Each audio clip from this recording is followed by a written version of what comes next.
Një ngjarje tronditëse që shënoi jetën e saj kur ndodhej në Greqi e shtyu Eva Cacën drejt shkrimit dhe sot lexuesit kanë në duar romanin e saj të parë Anatomia e një vrasëseje, që tregon me nota realiste historinë e Besmirës, bashkëgazetares së saj shqiptare, që Eva e njohu në një burg të sigurisë së lartë të vendit fshinj. Sipas saj, ishte pikërisht tronditja që pësoi nga historia e Besmirës, që e bindi të ulej dhe të rrëfente gjithë tragjicitetin e një jete që shoqërohet nga një kalvar dhune dhe abuzimi. Skeleti është i gjithë i vërtet, normalisht që një shkrimtar pastaj do t'i japi atë veshjen e bukur apo ta sjellë në atë mënyrë,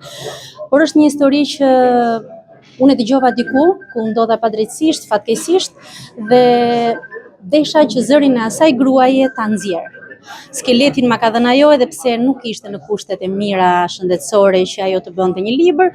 por ishte një ngjarje që mua më tronditi rrënjët, mund të them ma shkuli shpirtin dhe vendosa që ta bëj atë të nxjerr zërin ndoshta të secilës gruaje që do ta thotë po se ka për dot. Në mbrëmjen letrare dedikuar promovimit të librit të saj, të organizuar nga Shtëpia e Shkrimtarëve dhe Artistëve Durrës, autoria pati mundësi të diskutonte me lexuesit dhe të përgjigjej pyetjeve të tyre për librin. Për shkrimtarin dhe gazetarin durrësak Hasan Shahinaj, romani i Cacës është mjaft interesant dhe lexohet me një frym. Një nga risitë është në vetën e parë rrëfehet narracioni përmes vetë eroinës në thojza,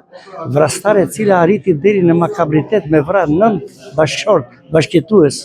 Jo pse është e lindur ajo si vrastare, se njeriu nuk lind vrastar, njeriu lind njeri me ato formën e vet, por bëhet në jetë nga rrethanat familjare, sepse përjetoi dramën qish në fëmijëri, sepse jati vet bari pa nivel, po me sprinte të këqija psikike,